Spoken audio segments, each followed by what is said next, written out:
Before we get going into your Hockey IQ podcast episode, I want to thank our sponsor, Rapid Shot.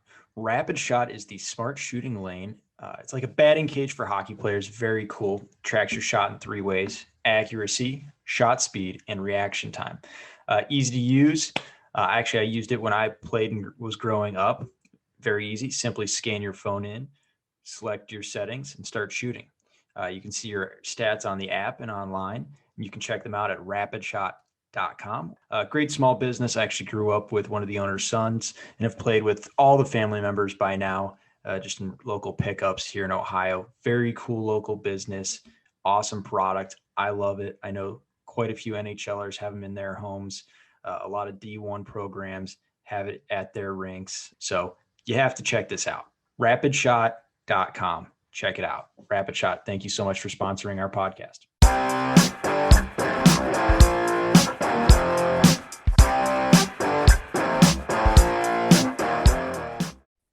On the Hockey IQ podcast today, we bring on the Kent State golf coach, former, I'm pretty sure all academic, all American, Jon Mills, straight out of Canada. Good to have you. Thanks, Greg. Thanks for having me. Yeah, I was thinking about, why do Canadians love Kent State golf? And it struck me that in our neck of the woods, we have some of the best maple syrup in the world, and it has to be part of the reason they want to come. I'm sure that has some connection to it. I mean, I was tapping my trees this week, and it's flown well, tasting delicious. In my household, that's the only syrup I have. The kids they're not allowed to touch my pure maple syrup. None of this fake stuff. It kills me. Like, I can't go to a restaurant and order pancakes anymore. Once you make it yourself, you're like, no way. So obviously, Kent State Golf is one of those legendary programs where you get some of the finest golfers in the world, particularly from Canada. It's amazing. Yourself, you got Mackenzie Hughes, and a host of other Canadians that have come down and played well. Where did that come from? I'm assuming that Kent State was one of the first to really go maybe international and realize the unbelievable golfing talent that probably driven because we can shoot a hockey puck all right up there in Canada. Yeah, I think Coach Page, who was here before me, was one of the first coaches to go up there and recruit, and was bringing all these Canadians down. In fact, even when he started the women's team, he pretty much built it from women players. And you got all these kids up there that are playing hockey in the winter and then playing golf in the summer. And once they get down here and they focus all on golf, they get really good very quick. And it shows with guys like Mackenzie Hughes, and again Taylor Pendrith, Corey Connors, and even before that, there was guys. Even when I was being recruited, there was Canadians that were coming down here that we were all kind of like, that's the place to go. Kent State, we got to go there. Yeah, and I'm going to call him Mr. Page because he's kind of a legend. He was one heck of a coach. Yeah. From all I've heard about him is he demanded a lot out of his players and really did not like excuses. I'm curious, from your perspective, what was he like? Yeah, that's a good way to. Very competitive, and didn't take any crap, and it was kind of like a little bit of that old school. He had a lot of influence in. He actually played football at Kent State and had this like hockey football background and coached like that. And for golf, I think it was a little like out of the norm to coach like that, so aggressive, but he got the most out of his players. And I think you look at the results of the history here, it definitely was a main reason of why Kent State was so good for such a long time. I also heard that he also had a soft side, that he would have players write handwritten notes to the tournaments that they just completed and competed in. I mean, from my perspective, that's one of the coolest things ever. It's like, okay, we're going to go battle really hard, be competitive, not make excuses, but also we understand, there's this spirit of sport and humanity and everything else. And just having that awareness and gratitude of like not taking anything for granted. Yeah, and we still do that today. It's one of those things that I learned from him. Even when I graduated and went on to play professional golf, like sending thank you letters to the tournament directors and maybe even reaching out to the guy who won the event that you're playing in and congratulating him and just stuff like that. I think it goes a long way in the sport and developing those like relationships that last obviously a long time. And obviously make Kent State known as a great team to have at these tournaments as well. I assume you're probably getting invites back consistently. Absolutely. Yep. So, golf is obviously a very one person sport, but also it's very mental. I'm curious from your perspective, um, mental strength on a golf course, knowing when to pick your spots on a golf course. There's a lot of these things that relate to life. I'm curious, as you're coaching, what are some areas of focus that you're trying to give to your players to best prepare them for competition and understanding the ups and downs and riding the wave? Because, I got to say, from my perspective, at least, golf is definitely a game of mistakes and just trying to make less of them and not massive mistakes. Yeah, what's funny? Yeah, golf is extremely mental, and you have so much time out on the golf course. We're playing tournaments that you might be out there for 5-6 hours, and you've only got yourself to kind of talk to, and it is something that we try to emphasize. Like you want to go out there and enjoy the competition, be able to kind of free yourself up and be able to kind of the biggest thing is accepting a bad result. People go out and play and they're like, I don't want to hit it here. I don't want to do this.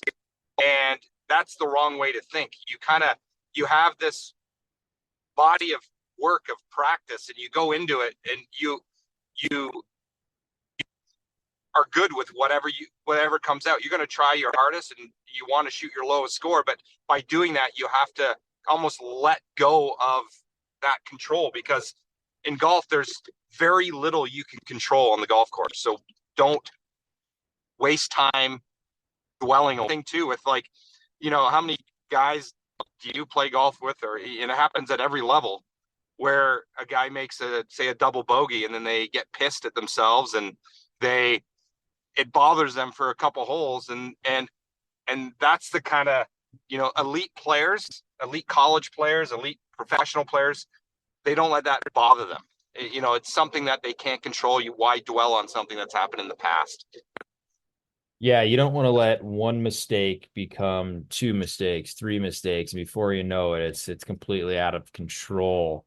If you're gonna make one, make it, and then, like you said, like control the controllables. Like there's so much, like a bad bounce, or like you put in the right spot, but it rolls a little bit too far, and now you got a bad spot that you're playing from. It's quite the sport when it comes to understanding yourself and being able to process emotions. I Yep. am curious with golf, right? There's a lot of people, I think they call them range rats, where you just Yep. go out to the range and hit balls all day. But from my perspective, it's almost like you need to put the little bit of adversity in the range rat. Like the guys who probably go out and play golf all day are understanding how to play bad lies or weird lies that you normally wouldn't see, but happen every once in a while. And have a competitive advantage because it's just more realistic to what's going to be out there, or it's going to be on a slope up or down. There's so much from a representativeness of going out and playing golf, but also the efficiency of the range rat who's able to just continuously hit balls over and over. I'm curious your thoughts between being a range rat versus getting out on a golf course and being able to see kind of those realistic and representative type environments. Yeah, it's a challenge because kids nowadays have so much access to technology, and they watch golf swings and they analyze things, and they want to hit balls. Like we have guys on our team that want to hit, if I let them hit balls all day, they probably would. And, going back to when I was young, we would go to the golf course and just play all day. When I was in college here, we did the exact same thing. And now that I'm coaching, we do the exact same thing.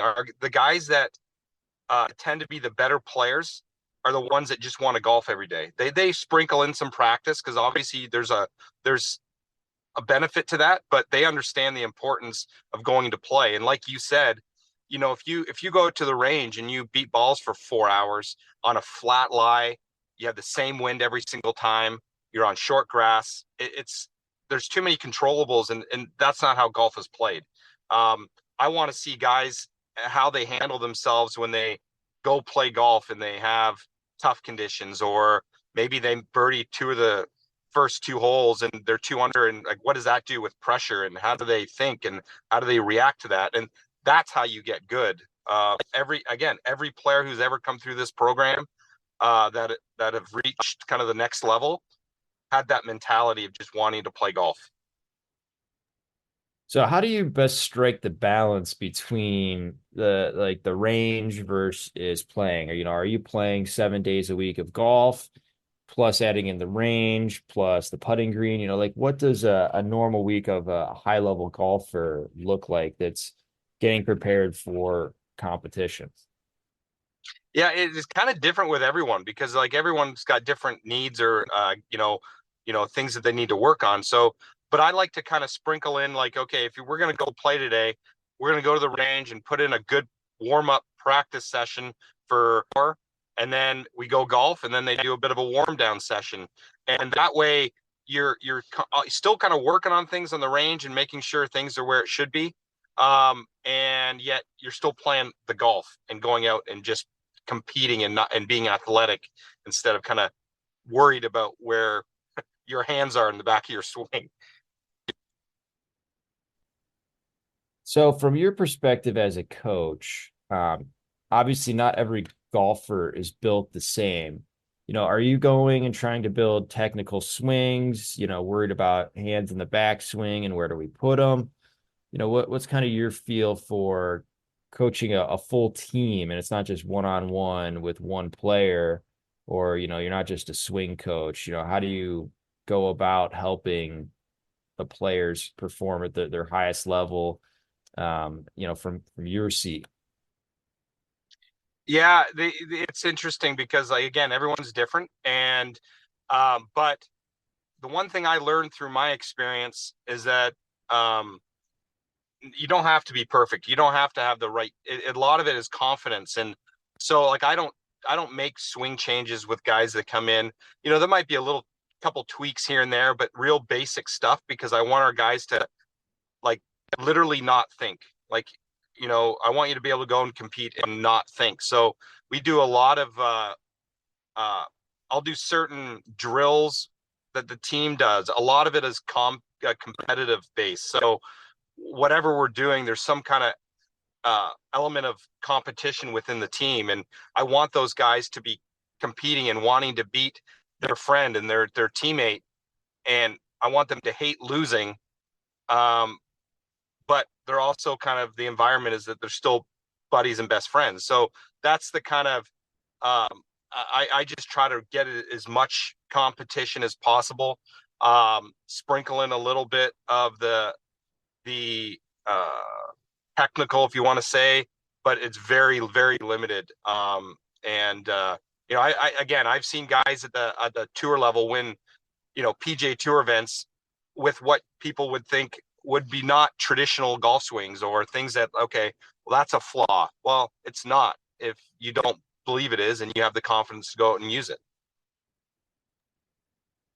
Yeah, I always feel like it's the confidence of usage. Obviously having a diversity of skills and shots is very helpful, but sometimes it's better, I feel like, to just simplify and know that at least I know the ball's always going to be hooked or always going to be draw, depending on like the player. Rather than like, I don't know if it's going to go a little bit left or a little bit right or way left or way right. But just having some consistency, that seems to be beneficial? Is that something you used in your own game, or are you one of those guys who like, I wanted to have every shot in the bag? No, I went with what I knew. I drew the ball, and I didn't try to be something I wasn't. So I would hit that draw every single time. And I had the confidence to aim it at water and draw it off the water, knowing that it would never go straight or go right towards the water. And the other aspect to that, which, flows into every sport, and with golf, like, I want our guys to be athletes. Like, you have that time over the ball, and your mind's racing. You almost don't let yourself be an athlete. And it's like, if you're playing hockey or basketball and you receive a pass, or you see a guy open and you just pass it, you don't think of the technique to make that pass, and or that one timer or whatever it is. In golf, I want our guys to have that same kind of competitive reaction. And it's harder in golf because you have that time, but I find, again, there's a correlation with the guys that play well, that do very well in this game, that can be like that and not think. It seems like it's not, you don't want them thinking on the technicals as they're playing around, but you're talking a lot about mental and those pieces of the game. So I'm thinking that you're probably like, okay, we want to have our physical game kind of put away. We've worked on it. We've thought about it at the range maybe, or during practice. But once we hit competition, we really don't want to be thinking about our swing, and we really don't want to be messing with our swing too much. And we just really want to focus on the course. It seems like, how do we manage our way around a course? Is that accurate? Yeah, very accurate. Okay. So with that, what are some maybe like common ways that you see players maybe not properly thinking around a course or approaching how they see the game? Yeah, I see it on a daily basis, like with especially guys at this level, that they want to be perfect. They want to, they don't know how to act when it's, or don't know how to react if they're not playing well.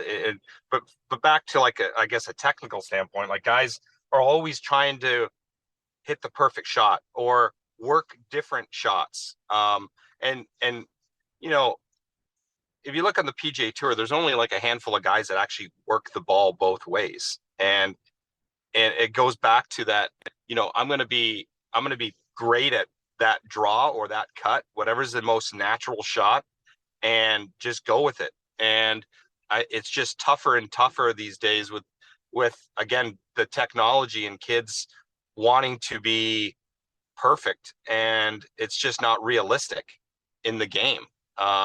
No one is perfect. And so it's really all about creating, in a practice atmosphere, creating like a station of awareness. Basically, if you're putting, like having alignment sticks down and just making sure things are where it should be with alignment without having to think about it. And you're literally training yourself to be automatic on the golf course, to where you're not thinking anything, and you just kind of go into autopilot. And it's definitely tough to kind of get these kids to understand that and accept the bad shots. It's tough to accept anything bad, right? But Exactly. it sounds like if you're trying to hit the perfect shot every time, it's not possible.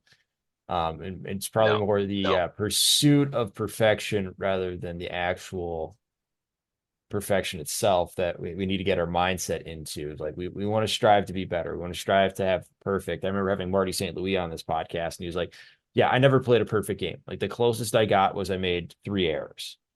Like, one, I make 3 errors every single shift. That's why he's in the Hall of Fame. But just like that mindset going in, like, yeah, I'm gonna shoot to play the best game possible, but understanding, like, I can't beat myself up. That's counterproductive if I'm not having perfect everything. Yeah, and really, that pursuit of perfection is a great way to describe it. But when you go play, it's still understanding and knowing the game and understanding that I'm not going to be perfect out here. I could hit one in the water, and I'm okay with that because I've put in the work. It will pay off. Another thing that I'm curious about is the player that like loses their game, as they say. Like, how do you come back from losing your game? One, I know that can be a bit of a mental thing, but do people tend to go back to their golf swings and mess with the golf swing, or people go toward their mental? Have you ever lost your game a little bit? I feel like everyone's done it at some point.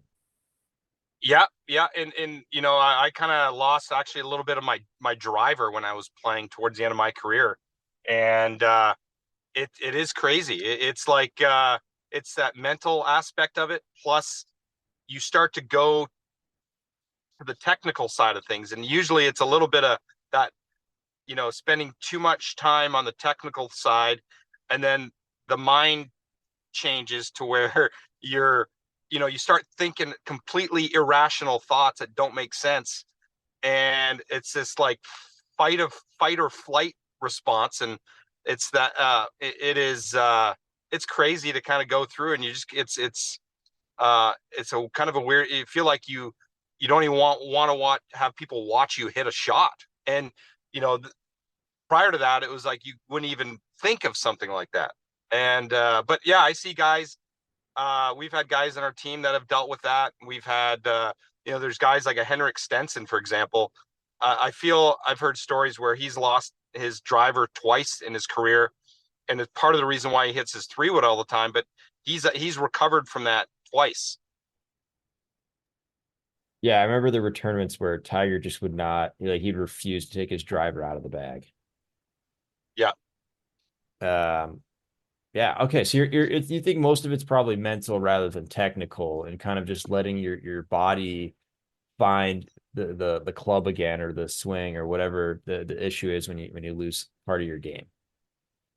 Yeah, and I know with me, I always kind of, I didn't want to own up to the fact that it could have been the mental side of things, and I waited too long. I always kept, okay, I'd work on the technical side. I'd go to the range and I'd hit the ball perfect. I'd play a practice round. I'd hit the ball perfect. And then literally the next day, teeing it up on the first hole, I didn't know where the ball was going. So it's definitely a little bit of both, but more, you know, definitely more of the mental side of things. Excellent. What about the opposite of this? You know, like, what was the best tournament you've played, or best tournaments you've played, and what was that like in comparison? Yeah, like, you know, I look back at some of that stuff, and it when you're playing really well, golf is very easy, and you know, there's no real, you know, you just kind of stand up, you see where you got to hit it, and you hit it, and there's no other thought. Um, and you have, you know, just the level of confidence that you have, and the clarity you have in your mind of what you need to do, and you know, and it's fun. Like, it's literally fun to be out there competing and knowing that you're going to win, or you're going to hit the shot you need to hit here. And you know, so it's a complete different feeling. You know, you go from, again, feeling like the game is the easiest thing in the world to it's the hardest thing, and like, what am I doing? Yeah. Do you have a single tournament or two that stick out in your mind? And like, maybe talk us through what that week was like. Like, did you come into the week and Yeah, just absolutely like, I'm gonna crush this, or is it one of those weeks where you're like, you know what, I don't know where my game's at, but what am I gonna do? Get cut again? So let's just let it flow. yeah, a couple really good, kind of two different ones, and two completely different scenarios. The one where I won on the Corn Ferry Tour in Boise. It was one of the biggest events of the year, and I just kind of went in. I obviously was hitting the ball well, had a lot of confidence, but you know, it's as it just everything was easy. And in fact, I even remember, like, even between shots and stuff, you know, it's really important as a golfer to kind of disengage from the golf from what you're doing to kind of, because again, you're out there for a long time and you need to kind of relax the mind a little bit. And I would spend the time in between shots, talking to my wife over there, trying to get football scores for my fantasy football team. And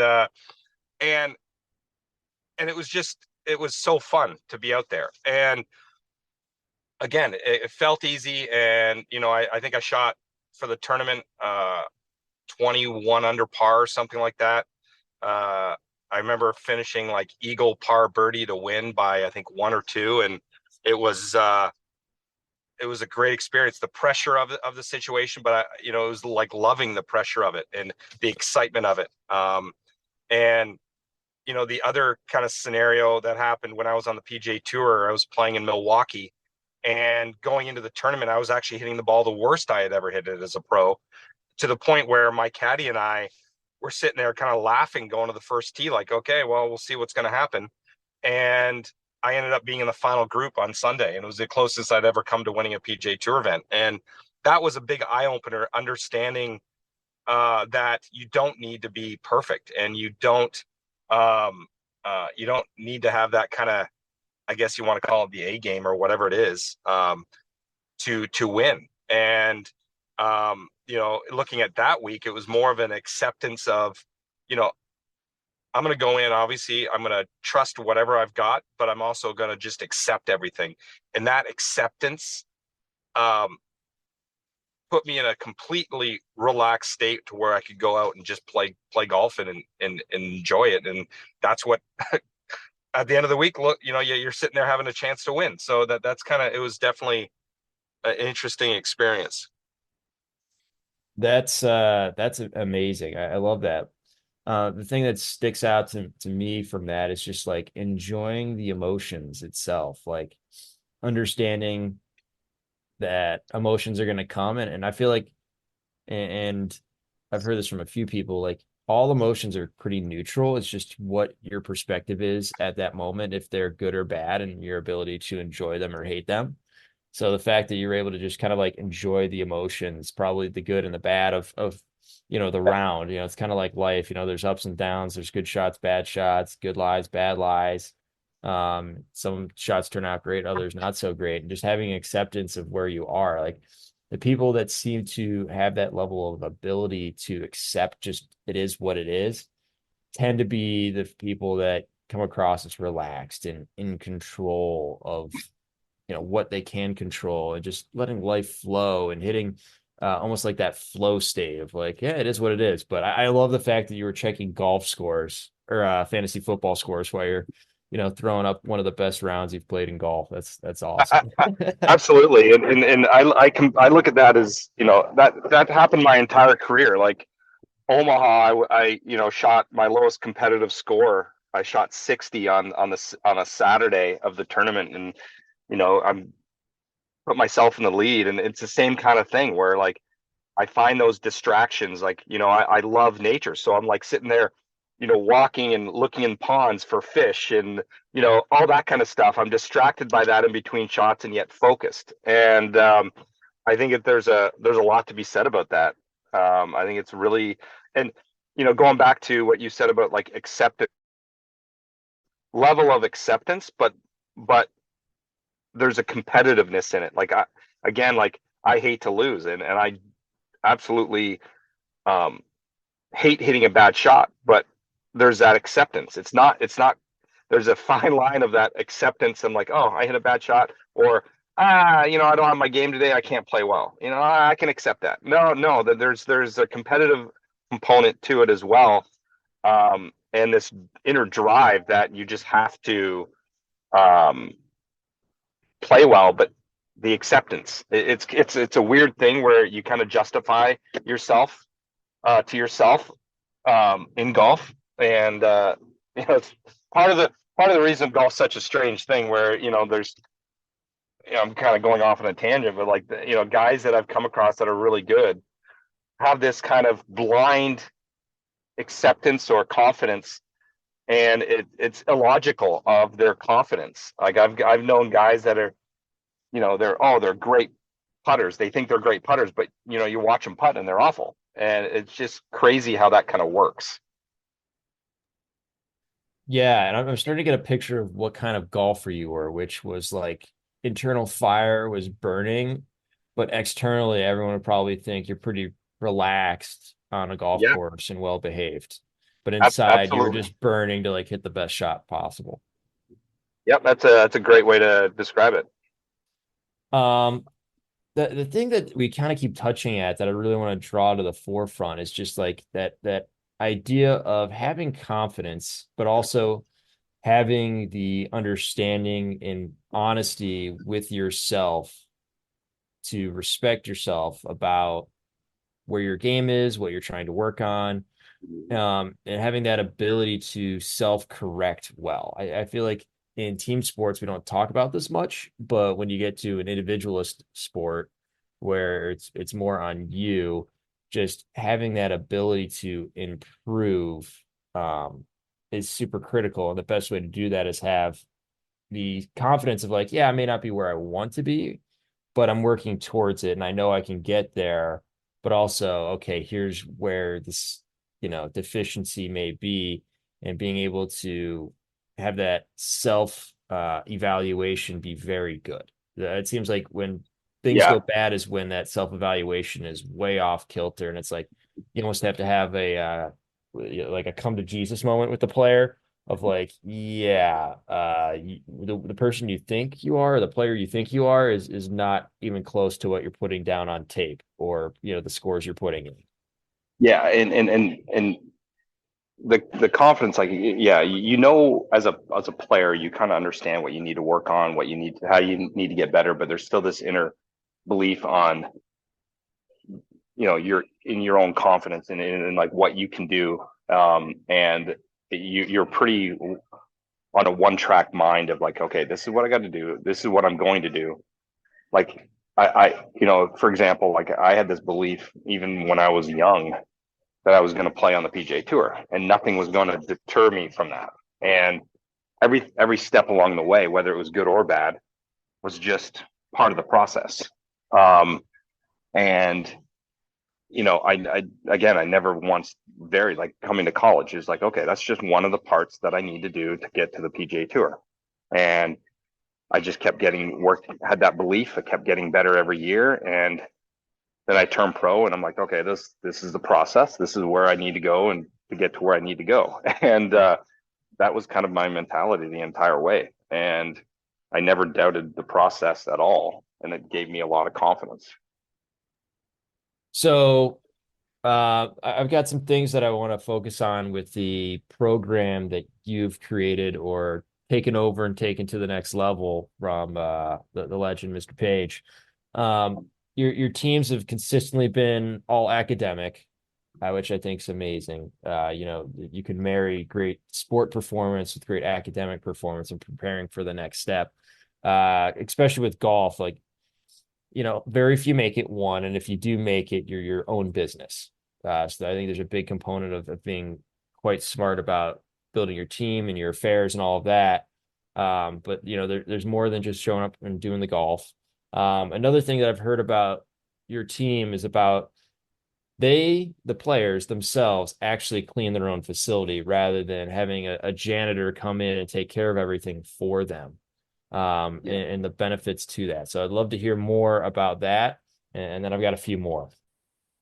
Yeah, just the biggest thing with that, like, it's funny when we bring in recruits and we show them around the facility, and we talk about things like that, and we talk about, our guys will go out, and the women, we'll go pick the range, pick balls. We hit them, we go pick them, maybe once or twice a week, and that kind of mentality is just kind of, I guess, taking ownership of the program, of the facility, and um, respecting all that, and respecting all the kind of the history of the program. When you walk into the building and you walk into the main hallway, you see all the pictures of the All-Americans on the left, and then on the right is all the academic All-Americans. And every kid wants to be on that wall. When it comes down to the cleaning it and picking the balls, I think it's just part of the process. It's part of them, again, taking ownership of that. And whether it's just walking in one day and there's maybe a piece of garbage on the floor, do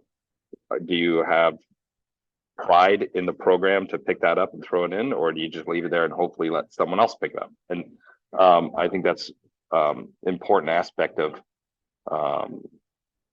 good teams, that they do things like that. They do those little things, and it's you always kind of hear. I've read some the odd book, like of these high level teams doing stuff like that, whether it's cleaning the stadium or after a match, or the locker rooms and stuff like that. I think it's a pretty cool thing and very important for them to do. Beautiful. When you recruit kids to Kent State, one, what are you looking for? And two, I don't know about you, but I actually almost like kids that may be having a tough go at it. Like, you can still see the talent is there, but there's a level of frustration, and you can see how they're able to handle that, because obviously resilience is going to be super important, especially if you're going to an environment where maybe you were the best at where you were, but now you're going to be very similar to a lot of other people, and being able to keep your head and battle through is going to be extra vital. So I'm assuming that might be similar for golf, but what else are you looking for as you're looking to recruit kids into the collegiate ranks? And there's a lot of factors, like obviously, what you're describing, like that competitiveness, that drive. I love seeing guys, if I'm watching them in the recruiting process and they're not playing well, how would they handle themselves? Because like when you're playing really well, again, golf is easy and it's easy to act proper. And it's those guys that that kind of have that drive that some of you can't even see, and it's that competitiveness, that able to win, and the resiliency is such a big aspect of it, because like when we're competing in college golf, you're out there playing 36 holes for the first 2 rounds in a day, and you might get off to a bad start. How are you going to handle that? And there's the element of talent. There's the element of like, okay, does this guy hit it far? But like, even with all that stuff, there's these other aspects that are important. Like, just because you hit it far doesn't mean you're going to be good enough to play here. And so it's a mix of everything, and we have a wide variety of guys. We have guys that don't hit the ball very far but are good players, and we have the long hitters that so it can be a difficult thing, because you're watching these kids when they're 15, 16, 17, and you don't know how they're going to be when they're in college for the independent, and it's there's so many different factors that contribute to that level of play. But it really kind of starts with, if we make a consistent kind of culture within our program, no matter who comes in, they kind of in a way kind of fall in line with that. Yeah, they enter the competitive culture and gotta find their way through that. Yeah. I like that. So within golf, you've touched on it a little bit, but it can become a very technology heavy sport. You got rangefinders, you've got cameras, you've got programs telling your spin rate and all of these things. I'm curious of, what is the big technology? How are you guys using it? Are you using it to plot out what's the best way around a course? Is it more just around the practice range these days? I want to say college golfers are allowed a rangefinder, but I'm not 100% sure on that. Yeah. We use the rangefinders. The problem you have with those, which again, they're great to have. But we've noticed, like, kids will, they'll get in a tournament and they're just playing around golf and they just laser the flag and they hit the flag. And anyone knows, you get to like the next level, or you get to, good players, might have multiple yardages in their head. If it's 150 to the pin, they kind of know what it is to carry the front bunker or something like that. And kids get so kind of like almost one dimensional, where they just laser and hit. And so you kind of try to work through that and teach the kids to kind of look at more than just that. But other, with technology now, like, we have TrackMan or big machines within golf programs in the golf world. These things are basically radar systems that, man, they cost like $25,000. So they're crazy expensive. And they track all your data for every shot you hit. So basically you can be on the range and you set up the TrackMan behind you and you hit a shot. And it literally tracks the spin rate, the launch, the base angle, like everything, the ball flight. That can get a little crazy because from a technical standpoint, guys get so caught up in that and those numbers instead of like physically watching the ball. And but during the winter months, like having that in your hitting bay and playing, like you literally on a TV play virtual golf. So there's some really cool benefits to it. It's just about using it the right way. All right. What about getting away from the sport? Like, is there benefits to taking a break? Should players take breaks, or is it more of a, you got to keep at it? You're starting to see kids more and more, I guess, not take those breaks.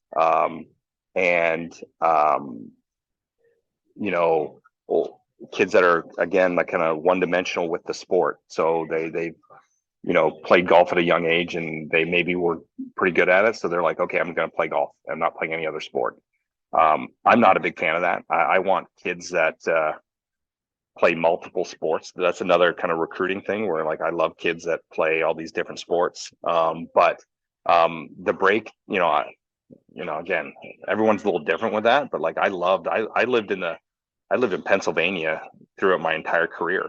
So I would take a good month, almost a month off, even when I was, I guess, playing on the PGA Tour. And that time off definitely revitalized me. And I came into the season ready to go. And I love the challenge of the start of the spring of kind of like figuring out a little bit of my game, getting the rust off. But that was all part of the process for me. And I think that you see that more obviously in the northern kids, but it's easier to accept that time off. But it seems like more and more of the kids I recruit, they're spending time playing tournaments in the winter and going down south to practice and stuff like that. And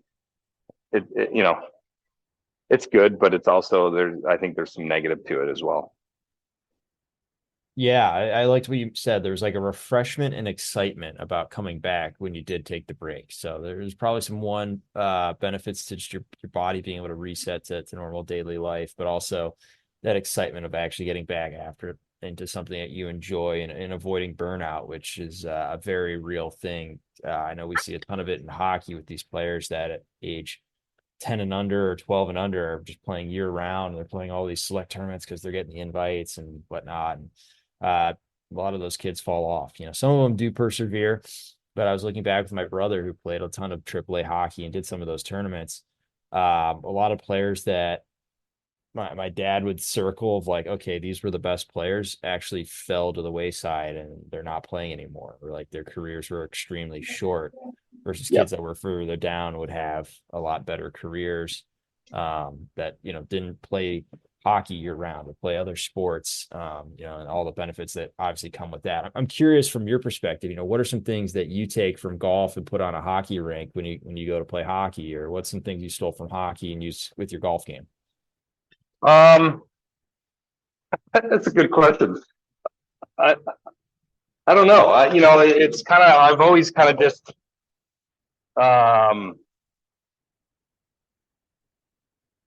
other than, I don't know. I've never really made any kind of comparisons with any of that stuff other than the fact that just, I guess the competitiveness and just the love of it. I would say that's probably the biggest thing, just, my entire life, I've done those kind of things, like played hockey, played golf, played basketball because I love it.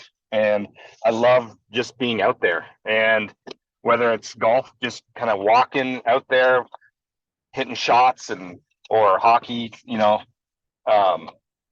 it's just something I've always loved from a very young age. I love kind of all sports, and I would say that would be the biggest takeaway from or comparison that I've made with any of the sports. Beautiful. All right. I've got the final question, and we'll say like a half a question at the very end, or maybe something I've pulled out. So you've played with some unbelievable golfers, or you've been around or coached. You mentioned Corey Connors, you mentioned Ben Curtis, you got Mackenzie Hughes. What separate those type of players? I would probably put yourself in there as well, of the guys who are truly unbelievable golfers that maybe are able to make a career out of it compared to maybe the rest of the golfers out there. It's interesting because I've always kind of seen people come from different backgrounds, different cultures, but they have this inner drive and belief in themselves. And some of that, some guys are outgoingly cocky, some guys are not, and they keep their reserve, but they have this belief. They have a work ethic that is so different. Someone like a Ben Curtis. Ben Curtis, was an extremely good player his entire career. He we kind of joke that he probably didn't practice as hard as everyone else on the team, but he practiced smart, and he got absolutely the most out of his game. And whether it's a short game or whatever, and then you've got a guy who hits it 40 yards by him, but doesn't have the same kind of drive. And the one consistent thing I see in all those guys is this competitive drive. And and that's the one thing that they want to compete, they want to get better, they want to win. And those guys, those are the ones that have the longevity in the sport, that have and you see guys that kind of they go about the business, they do their things, they do what they think their correct things are, but they don't really have that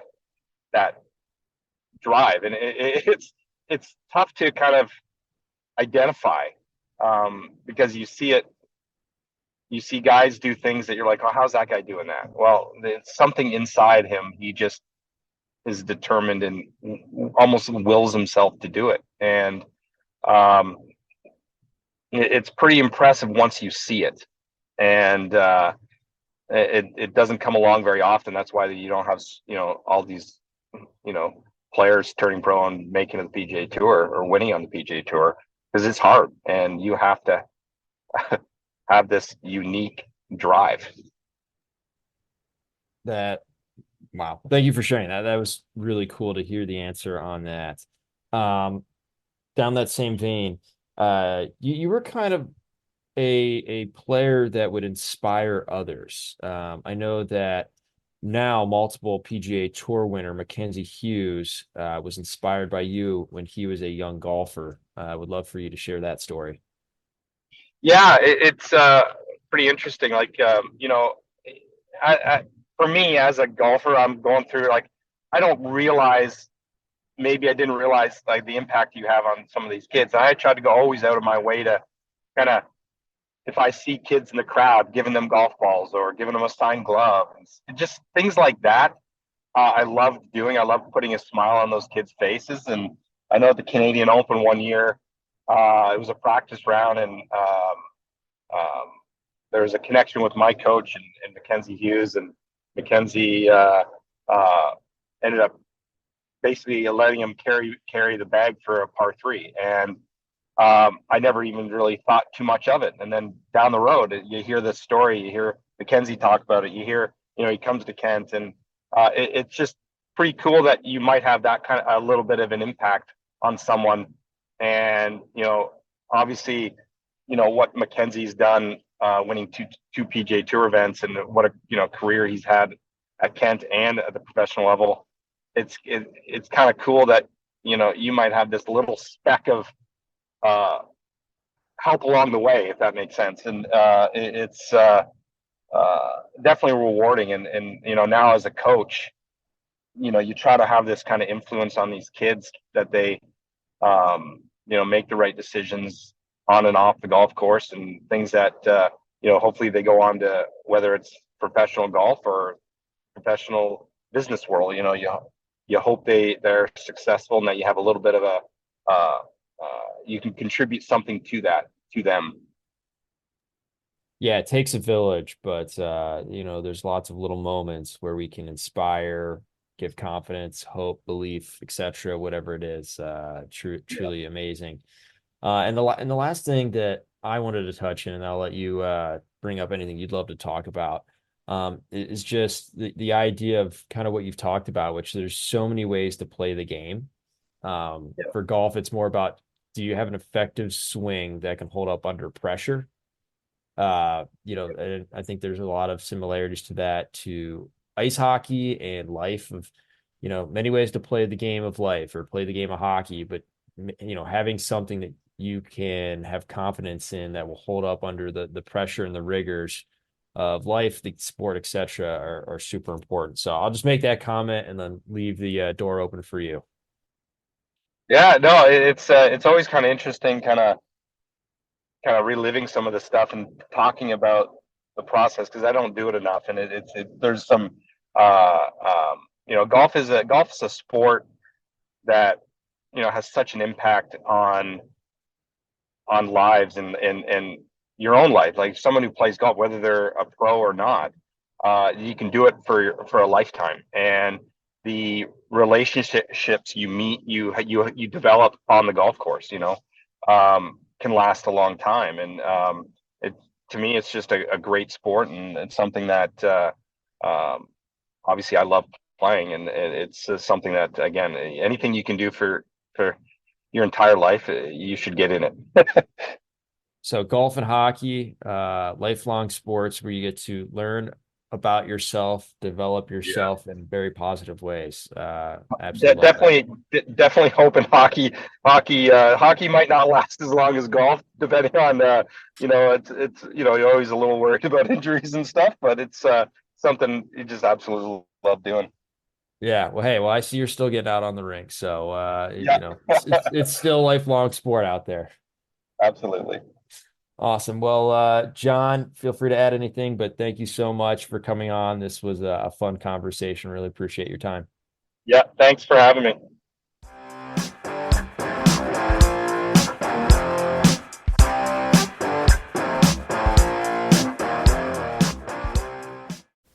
That concludes this week's episode. Thanks for joining us here at Hockey IQ. If you haven't already, take a quick moment to hit that subscribe button, give us a thumbs up, and drop a review. If you want to be a great teammate, even recommend us to a friend.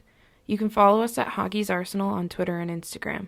Check out the website, hockeysarsenal.com, where you can subscribe to the weekly newsletter. You won't regret it. Catch your buttes here next week for a brand new episode.